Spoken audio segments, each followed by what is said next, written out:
A las 2:28 de la madrugada del 1 de febrero, el marcapasos de Nancy Guthrie envió su última señal.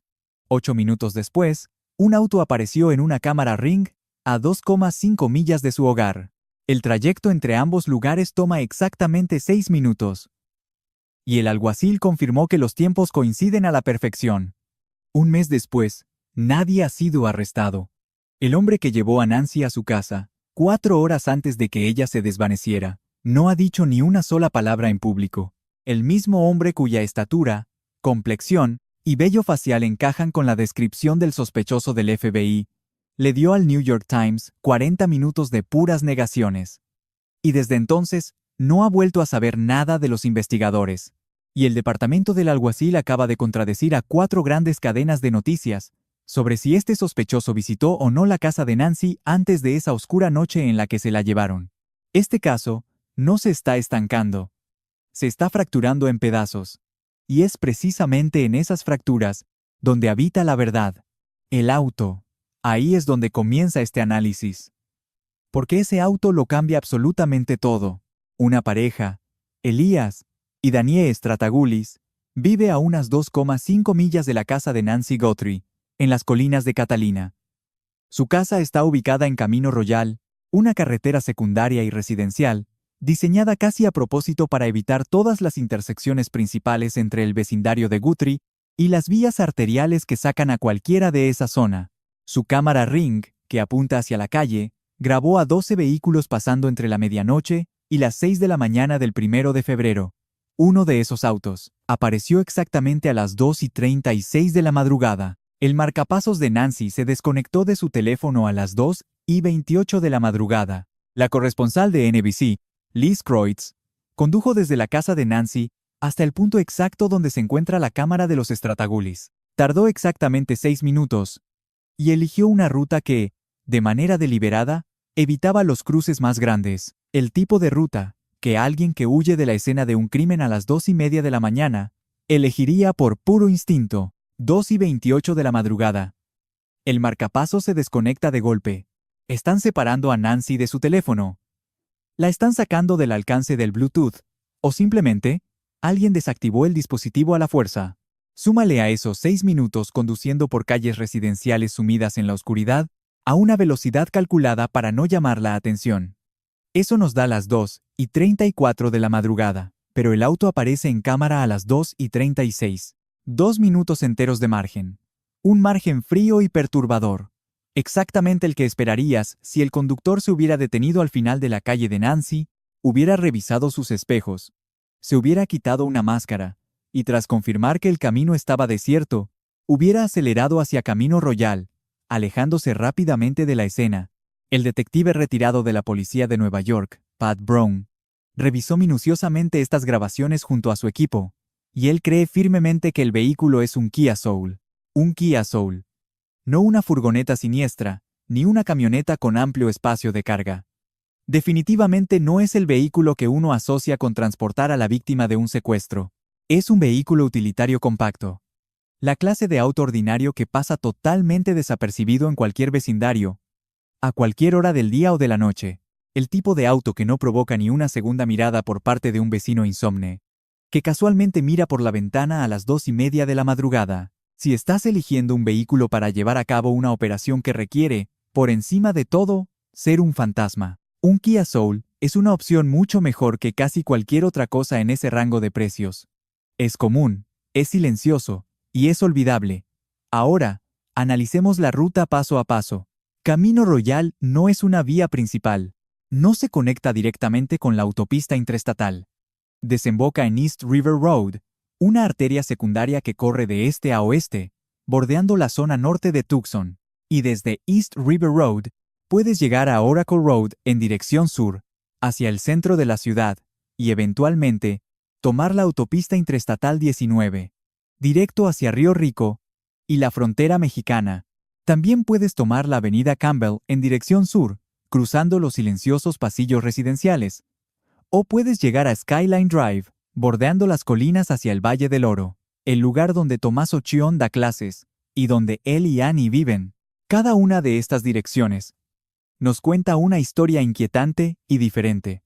Hacia el sur, camino a la frontera, hay 60 millas hasta Río Rico, donde algunos informes han vinculado propiedades a nombre de Dominic Evans.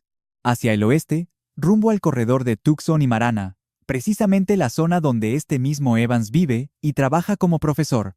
Al norte, hacia el Valle del Oro, el territorio de Tomaso.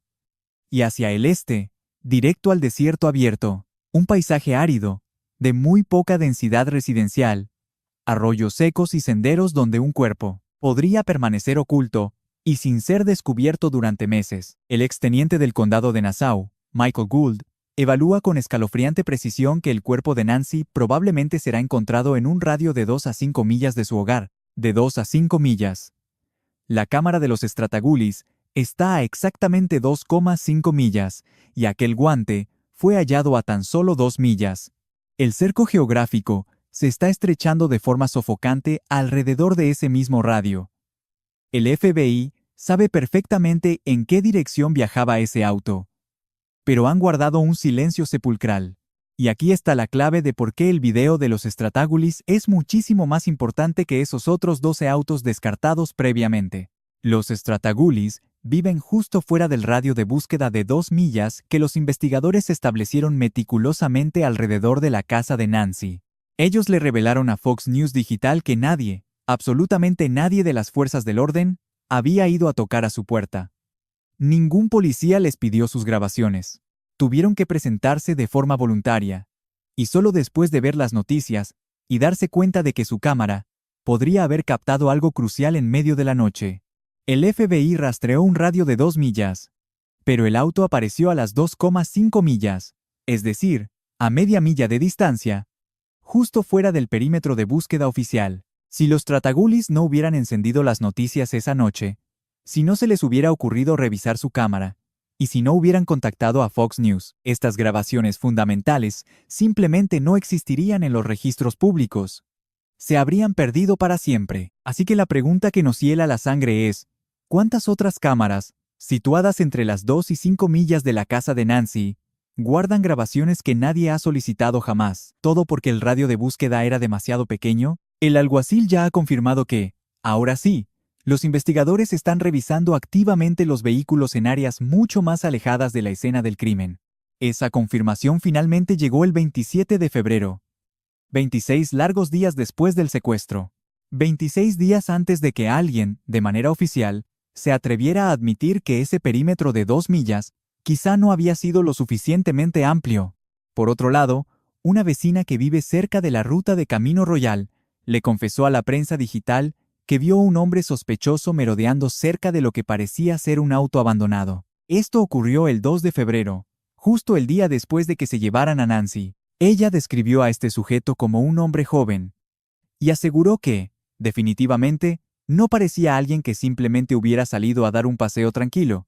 Le comentó el suceso a su esposo, pero no se lo reportó a los investigadores hasta que la noticia de la trágica desaparición se hizo pública. Ese avistamiento sitúa a un hombre desconocido en ese mismo camino apartado, apenas un día después del secuestro, justo en la zona por donde pasó el vehículo, y muy cerca de un auto que, francamente, no tenía por qué estar ahí. Ese detalle en particular no se ha investigado de manera pública.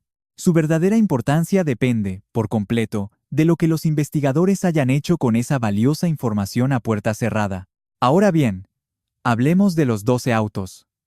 Porque la manera en que el FBI manejó esos videos exige un análisis sumamente minucioso. 12 vehículos pasaron frente a la cámara de vigilancia de Stratagulius entre la medianoche y las 6 de la mañana de ese 1 de febrero. Cuando estas imágenes salieron a la luz, parecían ser un avance monumental en el caso. Logras vincular una de esas matrículas con un sospechoso, y el caso se resuelve por completo. El portal de noticias reportó que una fuente ligada a la investigación aseguró que el FBI revisó minuciosamente los videos y los catalogó simplemente como un callejón sin salida. Pero, ¿cómo es posible? ¿Cómo determina el FBI que 12 vehículos, circulando cerca de la escena de un secuestro y justo en la ventana de tiempo del crimen, son todos absolutamente irrelevantes? Existen 3 posibilidades. La primera, identificaron cada uno de los vehículos y confirmaron, sin lugar a dudas, que ningún conductor tiene relación alguna con este oscuro caso. lo cual requeriría rastrear los registros de propiedad y realizar interrogatorios exhaustivos, además de cruzar toda esa información con la base de datos de pistas para los 12 sospechosos. La segunda, determinaron que la calidad o la posición de la cámara no cumple con los estándares legales para ser considerada evidencia. Y la tercera, que ellos ya saben exactamente qué vehículo se utilizó, y ninguno de esos 12 coincide. Esta tercera posibilidad significa que el FBI ya logró identificar el auto del secuestrador gracias a otros videos, posiblemente extraídos de las 10.000 horas de grabación que han acumulado sin descanso. Y simplemente han decidido mantenerlo en absoluto secreto. Fuentes de las noticias afirmaron que los investigadores han logrado captar imágenes fugaces de varios autos en distintas cámaras, pero que aún no han podido vincular un vehículo en particular con el secuestro. Esa declaración está construida con muchísimo cuidado. Fíjense bien, no dice que se hayan quedado sin pistas sobre el auto. Dice que todavía no han logrado vincular uno de forma definitiva, y esa diferencia es abismal. Es la diferencia exacta entre no saber absolutamente nada y tener en las manos información crucial que aún no pueden confirmar al 100%. Lo primero es un callejón sin salida. Lo segundo es una investigación al rojo vivo, que simplemente no ha llegado a su gran final. Si la identificación resulta ser correcta, y ese auto que pasó a las 2:36 de la madrugada realmente es un Kia Soul, entonces ese vehículo se convierte de inmediato en un parámetro de búsqueda vital dentro de todas y cada una de las bases de datos a las que tienen acceso los investigadores. Los registros del Departamento de Vehículos Motorizados de Arizona contienen la información detallada de cada Kia Soul registrado en el condado de Puma. Marca, modelo, año, color, el nombre del dueño legal y su dirección exacta. Si cruzas esa lista con las personas que tienen algún vínculo con este caso, la cantidad de vehículos sospechosos se reduce de forma drástica. Si la cruzas con el radio geográfico, buscando a los dueños que viven a menos de 10 millas de la casa de NY, la lista se hace todavía más pequeña. Y si la cruzas con la línea de tiempo del crimen, buscando a aquellos dueños cuyos teléfonos celulares perdieron misteriosamente la señal entre la medianoche y las 4 de la madrugada del 1 de febrero. Esa inmensa lista podría reducirse, de golpe, a un solo y único nombre. Además, los lectores de matrículas ubicados a lo largo de las principales arterias viales de Tucson capturan placas de forma automática y sin ningún descanso. Si ese maldito Kia Soul pasó por algún lector en East River Road, en Oracle Road, o por cualquier otra ruta importante durante la fría madrugada del 1 de febrero, esa matrícula ya está atrapada en el sistema. Y si esa misma matrícula apareció rondando el vecindario de N y el 11 o el 23 de enero, el patrón de acecho queda completamente establecido. El vehículo ni siquiera necesita haber sido captado exactamente en la escena del crimen.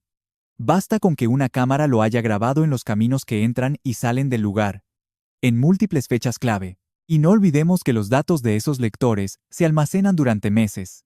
La investigación ya ha tenido 30 días enteros para procesar todo este enorme análisis. Si el vehículo ya fue identificado, el dueño registrado también lo está.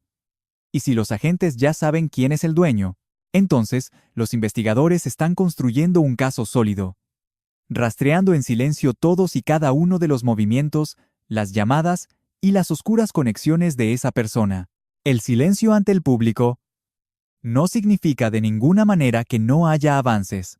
En casos así de complejos, y particularmente en aquellos donde los investigadores sospechan que hay múltiples sujetos involucrados, el arresto es el último gran paso. Ocurre después de armar el rompecabezas de manera perfecta, jamás antes. Arrestar a un solo sospechoso antes de tiempo es como encender una alarma para el resto.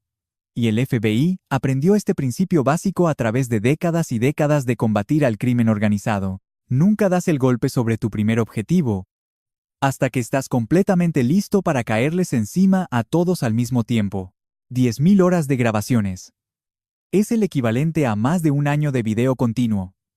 El FBI ha estado exprimiendo este inmenso archivo desde la primera semana. En algún rincón oscuro de esas 10.000 horas, está oculto el auto que se llevó a Nancy. Ese infame Kia Soul, el cual Si la identificación visual resulta ser correcta, ahora se ha convertido en la clave principal de búsqueda de las autoridades. Cada cámara de seguridad en las puertas, cada semáforo inteligente, cada maldita cámara de gasolinera, en un radio de 20 millas alrededor de la casa de NY, ahora puede filtrarse, buscando de manera implacable un vehículo con ese perfil exacto. Durante las escalofriantes horas en las que ocurrió este crimen, el FBI cuenta con los recursos informáticos necesarios para llevar a cabo ese análisis. La verdadera pregunta es si ya lo han terminado y están reteniendo los resultados, mientras arman un caso lo suficientemente sólido para llevarlo a juicio. Y ahora, la contradicción que debería inquietar a cualquiera que siga esta investigación. En los días posteriores a que el FBI hiciera público el video de la cámara del timbre, múltiples medios de comunicación informaron, a través de fuentes policiales independientes, que el sospechoso había visitado la entrada de la casa de NY antes del 1 de febrero. ABC News fue el primero en reportarlo. CBS lo confirmó, NBC lo confirmó, y CNN lo verificó con una fuente, que aseguró que el sujeto enmascarado estuvo en esa misma puerta, en más de una ocasión. La evidencia citada era muy específica, y coincidía perfectamente en las 4 cadenas. Una de las imágenes reveladas por el FBI muestra al sospechoso sin una mochila y sin un arma enfundada. Sin embargo, el video lo muestra con ambas cosas. La misma ropa, pero con un equipo completamente diferente. 2 visitas distintas, en 2 días distintos. Pero el 28 de febrero, el departamento del sheriff del condado de Puma calificó esta teoría como pura especulación. Afirmaron que las imágenes solo muestran al sospechoso en distintas etapas de vestimenta, pero que no existen fechas ni marcas de tiempo en el video que demuestren que el individuo visitó la propiedad en días diferentes. 4 cadenas de noticias, con 4 fuentes policiales independientes, confirmaron esa primera visita, y luego, el departamento del sheriff lo niega públicamente. Aquí, solo una de 2 cosas puede ser cierta. O bien, ABC, CBS, NBC y CNN inventaron simultáneamente sus reportajes, basándose en información falsa de informantes policiales, lo cual sería un fracaso periodístico coordinado de proporciones históricas. O, las fuentes internas de la policía están diciendo la verdad, y la negación pública del sheriff es una estrategia muy bien calculada. Si de verdad es una estrategia, cumple un propósito muy específico. Si el sospechoso cree que los investigadores solo pueden probar una sola visita, armará una coartada para una sola noche. Pero si se entera de que pueden probar 3 o 4 visitas, tendrá que justificar dónde estuvo en 3 o 4 noches distintas. Una defensa, exponencialmente más difícil de construir. Negar estas múltiples visitas en público, mientras las investigan en privado, mantiene al sospechoso aferrado a una historia que los investigadores ya saben que es falsa e incompleta. Esa es pura metodología de contrainteligencia. Dile al objetivo mucho menos de lo que sabes. Deja que se comprometa con una historia que puedas destruir pedazo a pedazo más adelante. Pero si el sheriff realmente está contradiciendo las propias filtraciones del FBI, si ambas agencias no están de acuerdo en lo que muestra la evidencia, entonces esta investigación tiene un problema estructural enorme que ninguna cantidad de pruebas de ADN podrá solucionar. Porque una conspiración criminal, donde existe un autor intelectual y un ejecutor, depende absolutamente de la coordinación.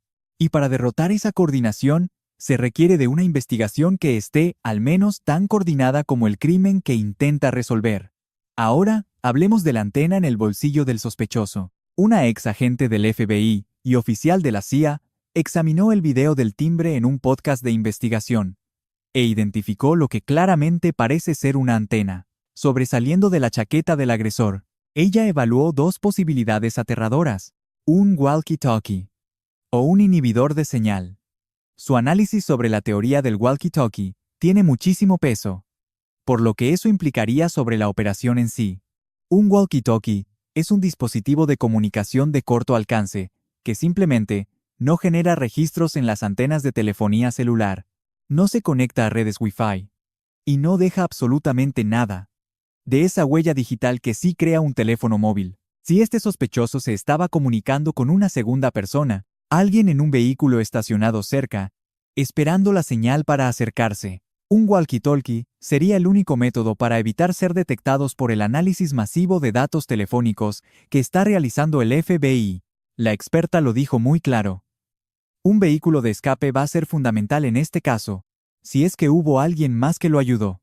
Y esa sería la forma perfecta, obviamente, porque jamás querrías usar un teléfono celular para decirle a tu cómplice que lleve el auto a un punto exacto.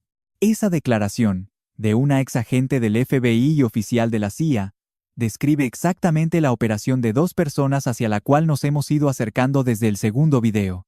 Un cerebro que proporciona toda la información, y un ejecutor que es quien entra en la casa.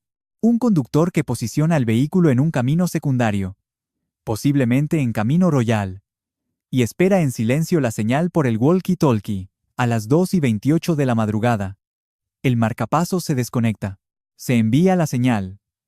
El auto avanza hacia el punto de extracción, y para las 2:36 de la madrugada, el vehículo ya está a 2,5 millas de distancia, acelerando a fondo hacia la ruta de escape. Ahora bien, la teoría del inhibidor de señal explica una anomalía totalmente diferente. La cámara de seguridad de NY se desconectó a la 1:47 de la madrugada, y su marcapasos perdió su conexión de Bluetooth a las 2:28 de la madrugada. Ambos dispositivos dependen de señales inalámbricas. Uno usa Wi-Fi, el otro Bluetooth. Si se activó un inhibidor de señal dentro o cerca de la casa, este aparato podría bloquear ambas señales simultáneamente, dentro de su radio de alcance. Y eso explicaría perfectamente por qué la cámara murió antes de que el sospechoso siquiera fuera detectado por ella a las 2:12 de la madrugada. El inhibidor se encendió justo cuando el agresor se acercaba a la propiedad, aniquilando la capacidad de la cámara para transmitir datos, antes de que pudiera capturar la grabación completa. Pero la ex agente añadió una observación absolutamente crítica. Ella no cree que el sospechoso haya llevado ningún teléfono celular a la escena del crimen, y su razonamiento fue brutalmente preciso. Si lo hubiera hecho, los investigadores ya lo habrían identificado rastreando las antenas de telefonía. Ese apagón digital fue totalmente deliberado. El sospechoso sabía perfectamente que los teléfonos dejan un rastro. Los dejó atrás o los desactivó por completo antes de acercarse a la casa. La experta en análisis forense digital, Heather Barnhart, quien trabajó en el caso de asesinato de Bryan Kohberger, analizando registros telefónicos, respaldó esta teoría. Ella le comentó a la prensa que este apagón digital podría ser, de hecho, la pieza clave de todo el caso. Y es que la ausencia de una señal puede llegar a ser tan reveladora como la señal misma. Si un teléfono celular que suele conectarse a las antenas constantemente durante la noche se apaga por 3 horas el 1 de febrero y vuelve a encenderse al amanecer, ese vacío temporal es, sin duda, una huella dactilar digital. Ella lo describió de una forma muy cruda. Tu teléfono es el testigo silencioso de toda tu vida. Además, señaló un detalle escalofriante, que hasta ahora no había recibido la atención que merece. El teléfono del sospechoso podría haber hecho contacto con la red Wi-Fi de la casa, incluso sin llegar a conectarse. Solo con estar lo suficientemente cerca. Los registros de los routers, tanto de esa casa como de las propiedades vecinas, podrían revelar dispositivos desconocidos que rondaron la zona en esas noches tan oscuras. El FBI logró recuperar datos residuales de los servidores internos de Google para la cámara de seguridad Nest. Es muy probable que también tengan en sus manos los registros de esos routers. Si un dispositivo registrado a nombre de Evans, de Sion o de cualquier persona de su círculo íntimo apareció cerca del Wi-Fi de la casa el 11 de enero, el 23 de enero o el 1 de febrero, esa información está grabada en un servidor, sin importar si el dispositivo estaba conectado activamente o no. La comparación con el caso Kohberger resulta sumamente reveladora, porque nos demuestra exactamente cómo estos apagones digitales se transforman en evidencia, en lugar de ser un simple camuflaje. Bryan Kohberger apagó su teléfono celular antes de conducir hacia la casa de sus víctimas en Moscow, Idaho. Él pensaba, erróneamente, que al matar la señal, borraría por completo su rastro, pero no contó con el efecto contrario. Los investigadores simplemente rastrearon el vacío.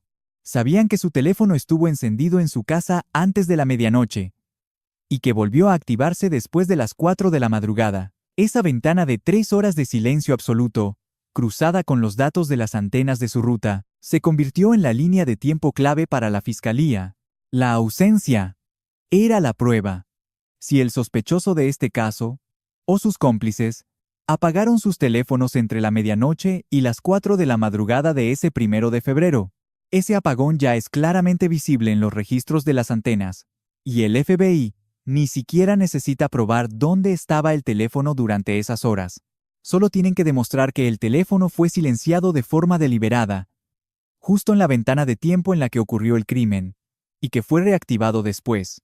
Este patrón de silencio, repetido en varias fechas, el 11 de enero, el 23 de enero y el 1 de febrero, se convierte en una firma de comportamiento, algo mucho más condenatorio que cualquier coordenada de geolocalización, porque las personas inocentes no apagan sus teléfonos a la medianoche para volver a encenderlos, justo al amanecer, y mucho menos en las mismas noches en las que ocurren operaciones de vigilancia acechando la casa de una anciana. Walder también planteó una escalofriante teoría sobre lo que había dentro de esa mochila marca Ozark Trail: bridas de plástico, cinta adhesiva, objetos para someterla, tal vez incluso mantas o lonas para envolver su cuerpo. Esa descripción nos dibuja un kit de herramientas preparado meticulosamente para el control físico y el traslado de un ser humano. No es un equipo para robar una casa. No es para cometer un asalto. Es un kit de secuestro. Cada uno de estos objetos, las bridas, la cinta industrial, una lona, guantes, se venden por separado en ferreterías y grandes supermercados a miles de clientes todos los días. Ninguna compra por sí sola levanta sospechas. Pero la combinación de todas ellas, compradas por la misma persona o usando el mismo método de pago en distintas tiendas, semanas antes del 1 de febrero, crea un patrón siniestro, algo que los analistas financieros pueden detectar. Estas grandes tiendas tienen cámaras de vigilancia y tienen los recibos de todas y cada una de las transacciones. Cuentan con una infraestructura de prevención de pérdidas tan avanzada que rivaliza con las de algunas agencias de policía. Además, esa mochila Ozark Trail es un producto exclusivo de esa cadena de supermercados. No se vende en ningún otro lugar del mundo. Si esa mochila fue comprada en un local de la zona de Tucson semanas antes del secuestro, te aseguro que la transacción está archivada.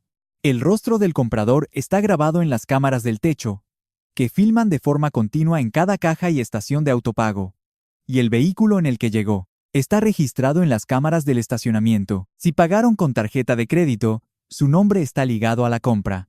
Si usaron efectivo, la hora exacta del recibo se cruza perfectamente con el video de seguridad. Y si además compraron bridas, cinta adhesiva, guantes de nitrilo, o cualquier otro artículo que encaje con un kit de secuestro en esa misma compra, o en varias visitas, ese historial de compras es el mapa exacto de la premeditación. El FBI ya ha tenido todo un mes para exigir esos registros mediante una orden judicial. Si ya lo hicieron. ¿Y qué fue lo que encontraron?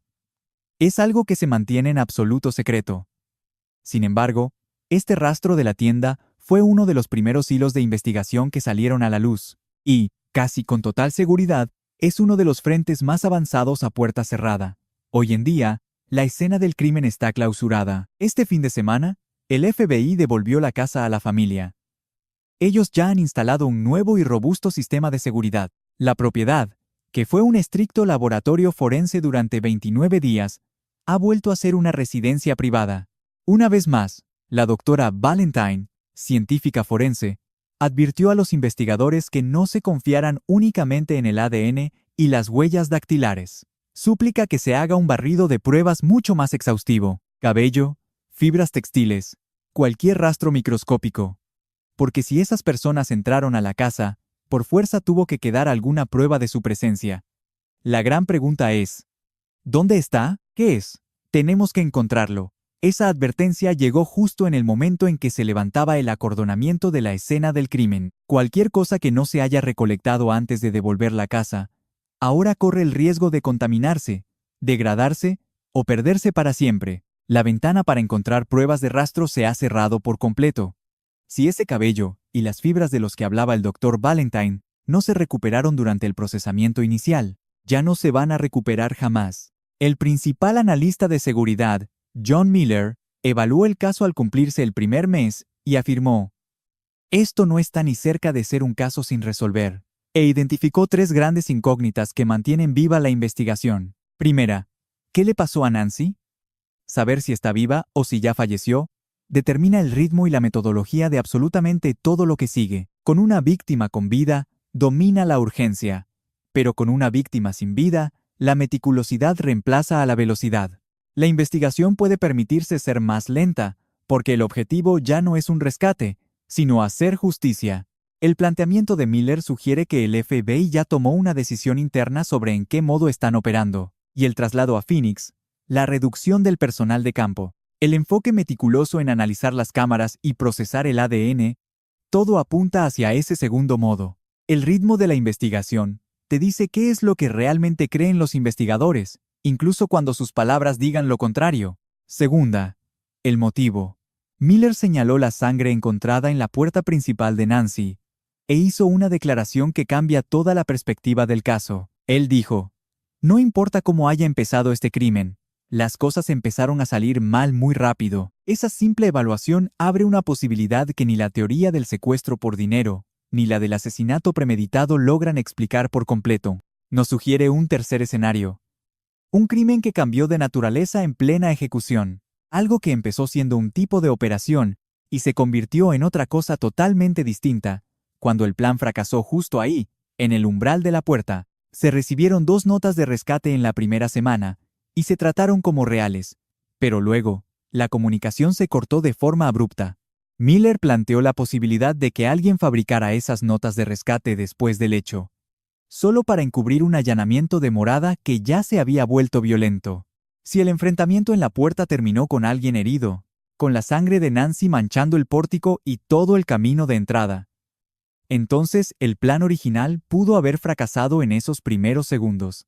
Lo que iba a ser una extracción controlada se convirtió en una lucha violenta, y el responsable, al darse cuenta de que la situación se le había salido de las manos sin vuelta atrás, pasó del modo secuestro al modo control de daños. Las notas de rescate no eran exigencias reales, eran una simple distracción, escritas después del crimen para despistar a los investigadores y guiarlos hacia un motivo económico que, en realidad, nunca existió. La billetera de Bitcoin confirma esta lectura. Muerta desde su creación. Cero actividad. El pago trampa del FBI, intacto. Si el objetivo fuera un rescate, alguien habría accedido a la billetera usando tecnología anónima en cuestión de días. Su silencio es el silencio de un objeto de utilería, un recurso narrativo que cumplió su propósito en el instante en que los investigadores empezaron a perseguir una teoría financiera en lugar de una teoría personal. La sangre en la puerta principal cuadra perfectamente con la teoría del conflicto personal que propuso el exagente del FBI, Johnny Grusing. Grusing sugirió que el sospechoso pudo haber engañado a Nancy para que saliera al pórtico, en lugar de entrar a la casa para sacarla de su cama. Hay sangre en el pórtico y en el camino de entrada, pero no hay reportes de sangre dentro de la casa. Si de verdad el enfrentamiento ocurrió en la entrada, esto cambia toda la reconstrucción del crimen. Significa que Nancy pudo haber abierto la puerta por voluntad propia, pudo haber reconocido a la persona que estaba parada ahí, pudo haber salido porque creía que estaba a salvo. Una mujer de 84 años no le abre la puerta a las 2 de la mañana a un extraño con pasamontañas. Se la abre a alguien que conoce, o a alguien enviado por un conocido. Alguien que pronuncia el nombre correcto. ¿Me envía Annie? O, Tomaso me pidió que viniera a ver cómo estabas. Palabras que harían que una anciana de 84 años, en camisón, quitara el seguro de su puerta en plena madrugada, solo porque la persona que las dice está conectada con la gente en la que más confía en el mundo. Tomaso Kion no ha dicho ni una sola palabra en público. 1 mes. 30 días. A la madre de su esposa se la llevaron de su propia casa. Y la última persona en verla con vida, el hombre que la acompañó hasta la puerta a las 9:50 de la noche. El que tocó su reja, el que miró directo a su cámara, el que se alejó manejando hacia la noche del desierto. No ha grabado ni un solo video, No ha emitido ningún comunicado, ni se ha parado al lado de su esposa mientras ella le suplicaba ayuda al mundo entero. Savannah ha publicado varias súplicas desgarradoras. Ha ofrecido $1 millón de recompensa. Incluso ha llegado a reconocer que su madre podría estar muerta. Annie ha cooperado en todo momento. Cameron ha hablado frente a las cámaras, pero Tommaso es un fantasma. El periodista Brian Enton notó su ausencia en la segunda semana. Ya vamos por la quinta semana. Y ese silencio sigue intacto. Y un silencio tan prolongado, en un caso de esta magnitud, con una familia sometida a semejante presión, ya no es un silencio pasivo. Es activo. Es algo calculado. Es el resultado de decidir, todos los benditos días, no decir absolutamente nada. Cuando cada instinto humano te exige que hables, ponte a pensar en lo que comunica todo un mes de silencio. Ni una sola publicación en Instagram, ni una sola declaración a través de un abogado, ni una sola aparición al lado de Annie en sus súplicas públicas, ni una sola muestra visible de dolor, de desesperación o de solidaridad con esta familia que se desmorona frente a las cámaras. Savannah ofreció $1 millón y se derrumbó en Instagram, entre lágrimas, diciendo que su madre podría estar muerta. Annie colaboró tan a fondo que los investigadores registraron su propiedad y se llevaron su coche. Cameron le habló directamente al secuestrador en video, y el hombre que fue el último ser humano en ver a Nancy con vida, el mismo que la acompañó hasta su puerta, que tocó su reja, que miró fijamente a su cámara. Él no ha dicho absolutamente nada, ni una palabra, ni una sola lágrima, ninguna aparición pública de ningún tipo durante 30 largos días. Es muy probable que los investigadores estén observando ese silencio con la misma lupa que el público, porque guardar silencio bajo tanta presión es, en sí mismo, una prueba de comportamiento. La policía sabe muy bien que los familiares inocentes en casos de secuestro muestran patrones de conducta predecibles, están desesperados, dan la cara, cometen errores por la urgencia de querer ayudar. Ellos mismos llaman a las líneas de pistas, golpean de puerta en puerta buscando a los vecinos, organizan búsquedas, ponen su rostro en cada cámara que encuentran, porque quedarse de brazos cruzados se siente como una traición. Sin embargo, los implicados que son culpables muestran un patrón muy distinto. Ellos cooperan de forma estratégica, responden a las preguntas con una precisión fría. Evitan dar declaraciones voluntarias que puedan usarse en su contra más adelante. Contratan abogados de inmediato. Y se mantienen en silencio, no porque no les importe, sino porque les han advertido que abrir la boca es un riesgo.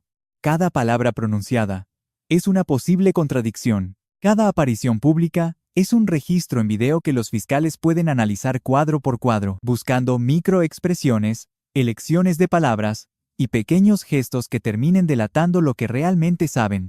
La decisión del FBI de trasladar sus operaciones a Phoenix podría no ser una retirada. Podría ser un reposicionamiento táctico. Phoenix es donde se reúnen los grandes jurados federales para los casos del Distrito de Arizona. Es en Phoenix donde la oficina del fiscal de los Estados Unidos arma las acusaciones. Este cambio de Tucson a Phoenix podría representar una transición. Pasar de la etapa de investigación a la preparación del juicio. Si el FBI cree saber quién es el responsable, pero necesita confirmación forense adicional antes de buscar una orden de arresto. Phoenix es exactamente donde se hace ese trabajo oscuro. El público ve que se están retirando, pero el sospechoso podría estar viendo que se le acercan. Dominic Evans, por su parte, habló. Acudió al New York Times y dio su versión de los hechos. Si esa entrevista fue el acto de un hombre inocente intentando limpiar su nombre, o la jugada calculada de alguien que busca controlar la narrativa, es una conclusión que solo la evidencia forense podrá determinar. Pero Evans habló. Tommaso no lo ha hecho. Y la enorme diferencia entre el hombre que habló y el hombre que se quedó en silencio es la diferencia entre alguien que cree que hablar mejora su situación y alguien al que le han advertido que cada palabra es un arma de doble filo. La investigación no ha terminado. Se está transformando. El frenesí inicial ya pasó. El espectáculo mediático se ha desvanecido. Los camiones de prensa están abandonando Tucson. Los ataques de Estados Unidos en Irán están arrastrando las cámaras hacia una crisis completamente distinta. El altar improvisado afuera de la casa sigue acumulando velas, que ya nadie reemplaza cuando el viento las apaga. Pero, Debajo de todo este silencio, la maquinaria sigue operando. 2 perfiles de ADN en un laboratorio de Florida. Bases de datos genealógicas siendo consultadas. Volcados de datos de torres telefónicas siendo analizados. Fecha por fecha. 10.000 horas de grabaciones siendo procesadas. Cuadro por cuadro. Registros de compras de Walmart siendo cruzados con las bases de datos de clientes. Registros de routers siendo examinados en busca de dispositivos fantasma. Y en algún lugar entre todas esas pruebas, en un solo mechón de cabello, en una fibra sobre el marco de una puerta, en una conexión de Wi-Fi que a nadie se le ocurrió ocultar, está el nombre de la persona que se paró en el porche de Nancy a las 2:12 de la madrugada, y el nombre de la persona que lo envió allí. La recompensa de $1 millón ha generado 1.500 pistas nuevas desde que Savannah la anunció. 1.500 personas que creen saber algo. Y el FBI los está investigando a todos. Pago en efectivo, entregas totalmente anónimas.